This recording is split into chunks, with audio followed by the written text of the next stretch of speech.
টাকা পাই নাই 25% টাকা দিচ্ছে, এটা আমরা হয় না। আমরা তো গরিব মানুষ, আমরা কীভাবে চলবো, আমরা কীভাবে খাইবো, আমরা এরপরে আমরা বলছি 25% ছাড়ছে, আমরা এই টাকা নেবো না, পুরো টাকা ছাড়া নেই, আমাদের বেতন দেয় নাই। তারপর আমরা 4 বছর টাকা নাই, কাউন্টার টাকা আমরা পাইনি। চেক দিচ্ছে, আমরা চেক দিয়ে কী করবো? কারণ আমাদের 4 বছর টাকার বেসিলিং দিচ্ছে, টাকা 25% ঢুকছে, আমরা পুরো টাকা যায়নি, পুরো টাকা চাই, পুরো টাকা চাই। আমরা বেকার, আমরা এই অসহায় লোক, বাবা আমি কোথায় যাবো? আমরা এইটা বলেন, এই পানাটা দিয়ে দেবো, যে ন্যায্য আমাদের যে পানা যত বছর করছি, এই পানাটা আমাদেরকে দিয়ে দেবো, আমরা বেচাল করবো।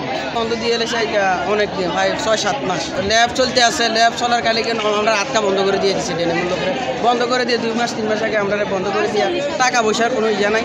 আজকে আমরা টাইম দিচ্ছে টাকা পয়সা ফুল দিবার কথা কই, আজকে আমরা টাকা দেবো 25%, 15,000, 16,000, কেউ 8,000, কেউ 9,000। আমরা কি এটার লাইনে এত বছর চাকরি করছি? শ্রমিক এটার লাইনে চাকরি করছি এত বছর, আমরা না কোম্পানি চাকরি করি।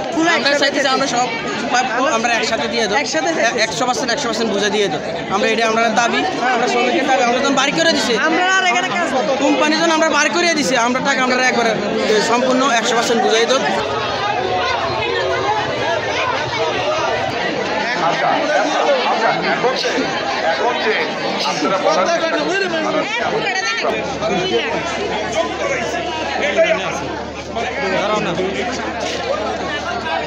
এবং ছুটির পয়সা ওনাদেরকে দেওয়া যায় 3 মাসের বেতন সহ।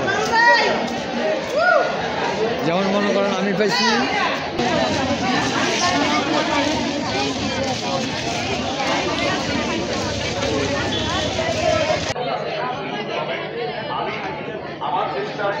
টাকা পাই।